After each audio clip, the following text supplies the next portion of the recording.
그리스도인은 참 고민이 많은 사람들입니다. 예수님은 진리가 너희를 자유롭게 하리라 하셨는데 그리스도인으로서 이 시간이 지날수록 점점 하면 안 되는 것들이 더 많아지고 주변 시선에 더 많이 신경을 쓰게 되고 오히려 더 죄인처럼 작은 일에도 마음에 좁아질 때가 있습니다. 아마 교회에서 설교 시간에 맨날 듣는 이야기가 죄에 대한 이야기, 조금만 잘못하면 하나님께 야단 맞는다, 아니면 나는 잘하지 못하는 일을 매번 목사가 아주 강한 어조로 해야만 합니다 설교하니까 아마 죄책감이 드는 것 같기도 합니다. 그런 의미에서 우리가 십자가를 지실 때 예수님께서 우리에게 하신 말씀을 기억할 필요가 있습니다. 예수님께서 십자가를 지고 힘들게 가시니까 아주 많은 여성들이 가슴을 치며 예수님을 따라갔습니다. 예수님께서 그들의 우는 모습을 보시고 그들에게 하신 말씀이 있어요. 예루살렘의 딸들아, 나를 위하여 울지 말고 너희와 너희 자녀를 위하여 울라. 우리가 예수님에게 무엇인가를 많이 해야 한다라고 생각하지만 사실 예수님은 그 반대입니다. 예수님은 십자가를 지고 죽으러 가시는 그 순간에도 예수님보다 우리 평범한 인생들이 더 힘들고 고단하고 불안하고 어려운 인생을 살아가고 있다는 것을 우리에게 가르쳐 주시면서 오히려 예수님께 무엇인가가 죄송한 인생들을 그렇게 위로해 주셨습니다. 그래도 우리는 우리의 처음 부르심을 기억해야 됩니다. 그리스도는 예수님께서 나를 따라오너라 라고 말씀하셔서 예수님 계시는 곳에, 예수님 가시는 곳에 예수님을 따라가는 사람들입니다. 그래서 약간 혼란을 주는 부분도 있습니다. 일단 우리는 지금 예수님을 직접 보는 것이 아니기 때문에 예수님이 정말 여기에 계시는 것 맞아? 라고 하는 해석적 질문을 해야 합니다. 예수님 따라간다고 살고 있는데 뭔가 평안도 없고 확신도 없고 더구나 삶에 문제가 생기면 더더욱 확신하기 어려워집니다. 그러나 반면에 우리가 그렇게 매일 매 순간 그런 질문을 하기 때문에 또 성도가 그리스도인이 되고 교회가 예수님의 몸이 될 수 있습니다. 오늘 본문에서도 예수님께서 나를 따라오너라 라고 제자를 부르시는 예수님과 그리고 예수님께서 가신 곳을 보여줍니다. 예수님은 어디로 가셨을까요? 그리고 우리에게는 어디로 따라오라고 하신 것일까요? 한번 따라가 보겠습니다. 앞 본문에서 이미 벌써 한 달 가까이가 한 달이 넘었기 때문에 다시 살펴보면 앞 본문에서 예수님께서 중풍병자를 고치셨어요. 그런데 잘 보면 예수님의 사역의 중심이 치유 사역은 아니었던 것 같습니다. 중풍병자를 고치실 때도 예수님은 집 안에 그리고 집 문 앞에 가득 찬 사람들에게 말씀을 전하고 계셨어요. 오늘 본문은 예수님께서 레위를 제자로 부르시는 장면인데 이때도 예수님은 바닷가에서 말씀해 보면 큰 무리를 가르치고 계셨습니다. 사람들이 예수님 계신 곳에 찾아왔고 예수님은 그들을 가르치신 거죠. 그런데 예수님을 참 이해할 수 없는 부분이 있습니다. 뭐냐면 아니 제자를 부르시는데 예수님 좋다고 찾아온 그 큰 무리 중에서 한 사람을 선택하신 것이 아니라 그냥 길거리 지나가시다가 세관에 앉아있는 세리 레위를 보시고 너 나 따라와 라고 말씀하셨다라는 거예요. 어떻게 보면 예수님에게 정말 아무런 관심도 없고 예수님의 말씀을 들으려고 오지도 않은 사람, 그런데 그것도 그냥 지나가시다가 나 따라와 부르셨다는 거예요. 그런데 이해가 안 되는 것은 그 레위가 예수님의 부르심에 순종해서 벌떡 일어나서 그 자리를 박차고 예수님을 따라갔다는 겁니다. 예수님은 왜 예수님에게 관심이 없는 레위 같은 관심이 없는 것 같은 그런 레위를 부르셨고 그런 레위는 또 왜 예수님의 부르심에 응답했을까요? 이 누가복음 19장에 보면 또 다른 세리 이야기가 나옵니다. 이 사람은 세리 중에서 우두머리였던 것 같아요. 그래서 세리장이었다라고 이야기하죠. 그 이름이 삭개오라고 합니다. 예수님께서 이 사람 집에 들어가시니까 사람들이 보고 수군거렸어요. 예수가 죄인의 집에 머물러 들어갔대.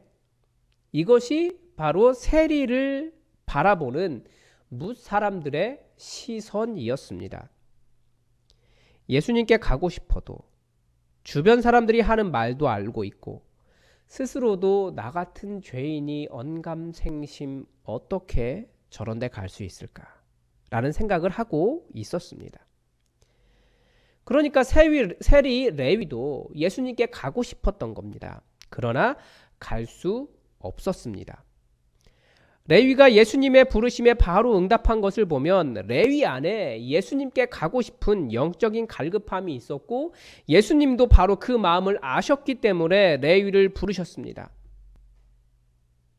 나를 따르라 하시니 일어나 따르니라. 그래서 15절을 시작하는 그의 집에 앉아에서 그가 예수님인가 아니면 레위인가에 대한 논쟁이 있습니다. 그의 집이 레위의 집이면 예수님이 나를 따르라 하시고 레위를 따라간 꼴이 되기 때문에 그렇습니다.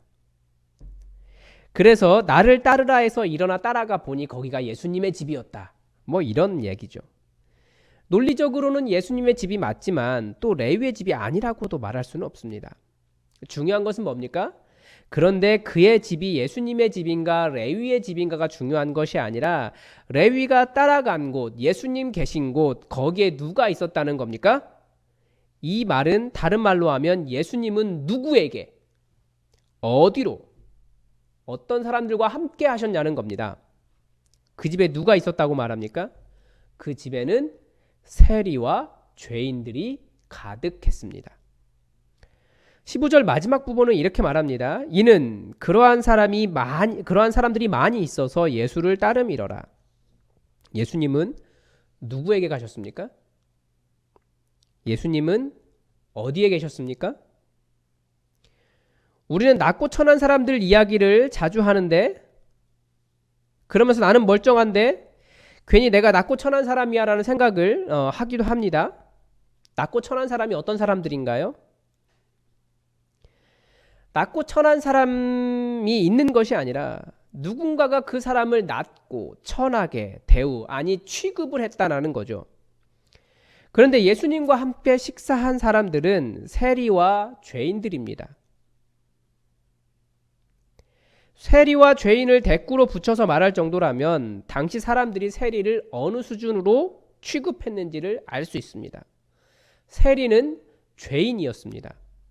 부정한 자들이었고 이방인과 같이 취급했습니다. 중요한 것은 누가 이들을 죄인이라고 불렀냐는 거예요. 이 죄인이라는 용어는 매우 심각하게 아주 경멸적인 단어입니다. 그래서 이 죄인, 하마르티온이라고 하는 단어가 마태, 마가, 누가복음에서는 세리와만 붙어서 나옵니다. 그러니까 세리를 부를 때 자동으로 붙여서 세리와 죄인들, 그러니까 세리, 죄인, 세리들 이렇게 불렀다는 겁니다. 그 사회에서 세리로 산다는 것이 얼마나 경멸을 받았는지 보여줍니다.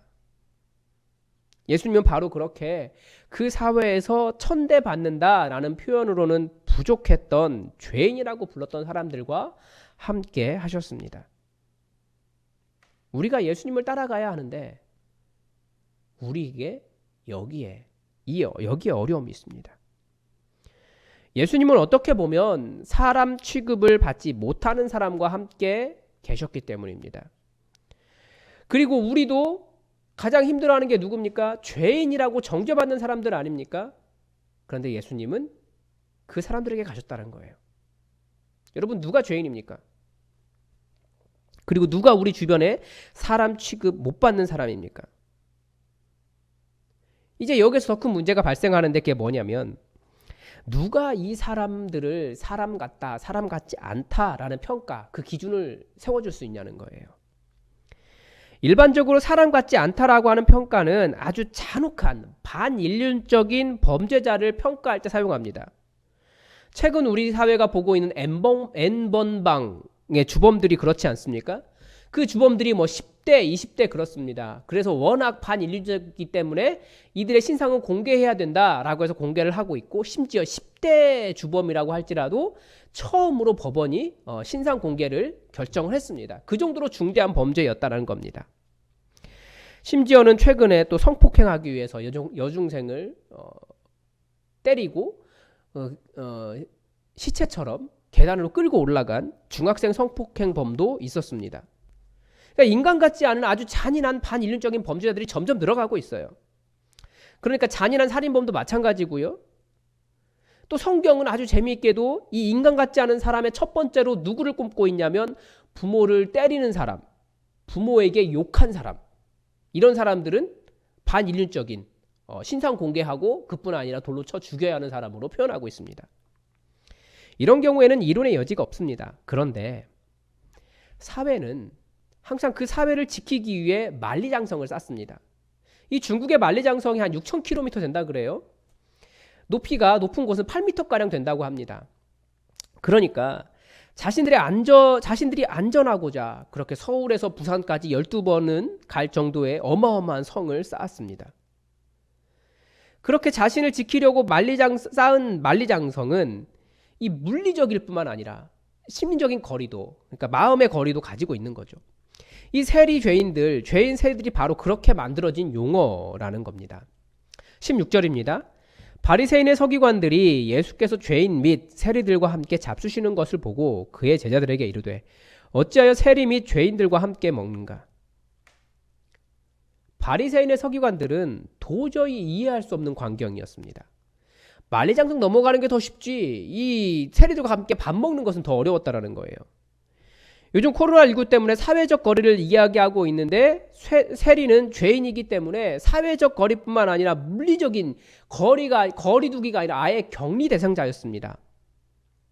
그런데 그들과 함께 식사하며 사회적 거리를 없앨 뿐 아니라 함께 있기 때문에 물리적인 거리마저 없애버린 예수님을 바리새인들의 서기관들은 도저히 이해할 수 없었습니다. 죄인이라는 단어를 붙인 것을 보면 세리와 가까이 하면 하나님으로부터 벌을 받을 수도 있다라고 하는 두려움도 있지 않았겠습니까? 그러나 예수님께서 보여주신 세리들과의 그 가까운 거리는 그런 사회적, 물리적 거리가 하나님으로부터 시작된 것이 아니라 바리새인들, 정말 하나님을 잘 알고 하나님을 잘 섬긴다고 생각했던 그런 사람들이 자신들이 미워한 사람들을 왕따시키기 위해 하나님의 이름과 죄인이라는 단어를 이용했다는 사실을 아주 잘 보여줍니다. 그런데 복음서에서 예수님의 입을 통해서도 죄인이라는 말이 한번 나옵니다. 겟세마네 동산에서 예수님을 잡으러 온 사람들을 향해 예수님이 인자가 죄인의 손에 팔리느니라 라고 말씀하셨습니다. 예수님은요, 세리를 죄인이라고 부르지 않으시고 예수님을 십자가에 못 박도록 예수님을 넘긴 사람들을 죄인이라고 부르셨습니다. 원어에는 여기에서 사용된 죄인이 복수형 죄인들입니다. 그러니까 예수님을 판 가룟 유다뿐만 아니라 예수님을 십자가에 넘긴 대제사장, 바리새인들, 서기관들, 예수님을 미워한 그 사람들을 다 포함합니다. 예수님은 이렇게 질문하는 거예요. 누가 죄인인가? 누가 죄인인가? 죄인은 누가 만들었습니까? 스스로 신앙이 좋다고 하며 신앙에 열심히 있는 사람들이 고민하며 방황하는 사람들에게 그들에게 씌운 굴레입니다. 대부분의 사회적인 격리가 그렇게 만들어집니다. 이번 코로나 사태를 통해서 더 잘 알게 되었지만 서구 사회에서 동양인은 아무 죄 없이 죄인이 되었습니다. 특별히 정의롭다는 사람들 앞에서 평범하면 정의롭지 않은 죄인이 됩니다. 배운 사람들 앞에서 못 배운 사람이 죄인이 됩니다. 또 어떤 지역에 가면 가난한 사람들이 죄인이 되고 있어요.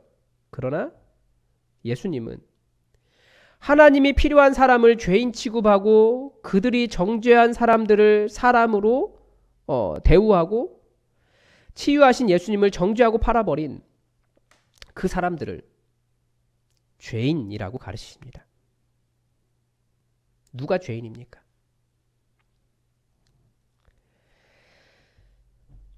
신은 죽었다. 허무주의자인 니체가 말했다고 해서 아주 유명한 말이죠. 그래서 많은 목사님들이 가끔씩 니체는 죽었다 하면서 니체를 열심히 죽이고 있습니다. 그러나 니체뿐 아니라 헤겔, 독일 철학자들, 프로이트 많은 사람들이 이 말을 했습니다. 지난주에 어떻게 보면 저도 이 말을 했어요. 저 말을 그냥 저 말만 떼어놓고 말할 수가 없기 때문에 그렇습니다. 진정한 하나님이 없다라고 생각하는 무신론자라고 한다면 신이 죽었다라고 말하지 않고 신은 없다라고 했을 겁니다. 저 말은 신이 죽었다. 하나님이 죽으셨다. 십자가에서. 예수님의 십자가의 죽음을 의미합니다. 바리새인의 서기관들이 하나님의 이름으로 하나님이 필요한 사람들을 죄인이라고 정죄하며 죽일 때 오히려 그 현장에서 예수님이 죽으셔야 했습니다. 그러나 예수님이 죄인들을 위해서 십자가에서 죽으셨을 때 온 세상의 죄인들에게 생명이 주어졌습니다. 누가 하나님을 죽였습니까? 하나님을 안다고 하는 기독교인들이 십자가를 지고 자신을 죽이지 않으면 하나님이 죽는다라고 하는 역설을 보여줍니다. 그래서 어쩌면 오늘도 신은 죽었다를 보여주는 사람들은 이 땅의 죄인들이 아니라 예수님을 믿는다고 하면서 십자가를 지고 살지 않거나 예수님의 이름으로 다른 사람들을 죄인이라고 정죄하며 사회적, 물리적 거리를 만들며 교회 주변으로 만리장성을 쌓아가고 있는 성도들일 수 있습니다. 하나님이 죽으셨습니까? 아니요. 믿는 사람들이 사람 같지 않다고 하나님이 필요한 사람을 내다버린 그들의 거룩함, 그것 때문에 내가 정한 고상함이라고 하는 기준 때문에 하나님은 죽어가십니다. 다시 처음의 질문으로 돌아가면 우리는 예수님을 따라가야 하는데 예수님은 어디로 가십니까? 다시 많은 목사님들이 기독교의 적으로 생각하는 니체로 돌아가면 그가 쓴 안티크라이스트라고 하는 책에서 그는 기독교를 타락한 종교라고 말했습니다. 여기까지 들으면 역시 니체는 죽여야 할 사람인가요? 책 제목도 아주 불경스럽고 내용도 교회의 적인가요? 그러나 그는 교회를 비판하고 싶었던 거예요. 신학으로, 사회 윤리로 사람들은 거룩하다, 거룩하지 않다, 그리스도인이다, 그리스도인이 아니다를 나누며 자신들만의 거룩한 성을 쌓아가는 당시 교회에게 말하고 누가 적그리스도냐, 누가 안티크라이스트냐라고 되물었던 겁니다. 동일하게 바리새인들의 서기관들에게 예수님만큼 타락한 종교인이 또 있었겠습니까? 세리와 죄인들과 함께 밥 먹고 친구 먹고 잔치하고 있는데, 그러나 종교의 거룩함이 버린 사람들을 사랑한 진정한 하나님이 바로 예수님이셨습니다. 누가 안티크라이스트입니까? 상한 영혼을 사랑하신 예수님의 마음을 모른 채 나의 거룩함의 기준을 강요하는 종교인이 진정한 안티크라이스트 아닙니까? 여자는 안 되고, 어느 지역 출신은 안 되고, 못 배워서 안 되고, 가난해서 안 되고, 못생겨서 안 되고, 그런 것들 많죠. 교회 안에 들어와 있어서 자꾸 사람들을 거룩하지 않아 라고 하면서 내쫓고 있는 그 모든 기준이 안티크라이스트입니다. 우리는 예수님을 따라가야 하는데 예수님은 어디로 가십니까? 예수님은 십자가로 가십니다. 바로 하나님이 죽었다, 하나님이 죽으신 그 십자가입니다. 이 세상의 유일한 그리스도이자 진정한 그리스도인이셨던 예수님이 가신 곳이 하나님이 죽으신 십자가였습니다. 나의 구원을 위해 예수님 지신 그 십자가에만 매달리지 마십시오.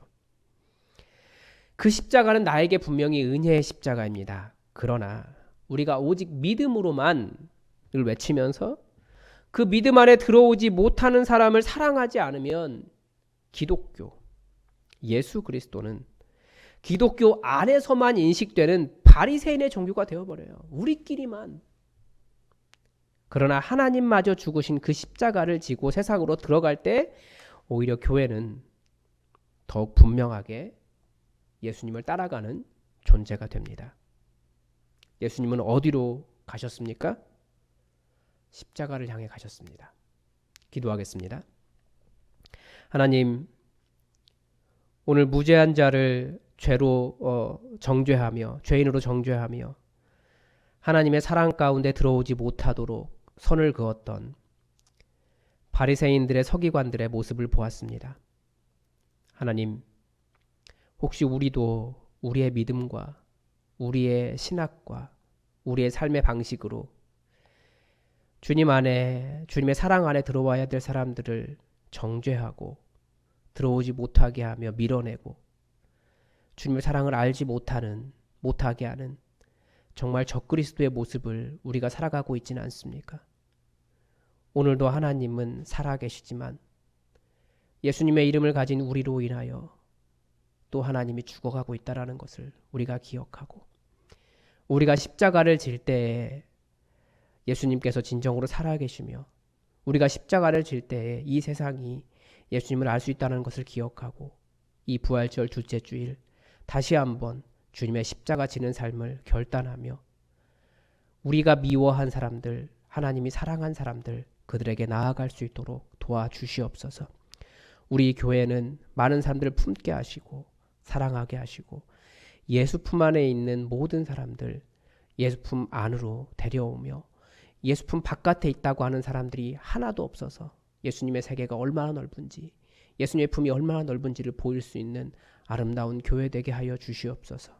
주님의 은혜로 우리를 깨우치시며 우리를 인도하시길 원하오며 예수님 가신 곳에 아멘 충성하며 따라가는 믿음의 사람들 되게 하시길 원하오며 예수님의 이름으로 기도드립니다. 아멘.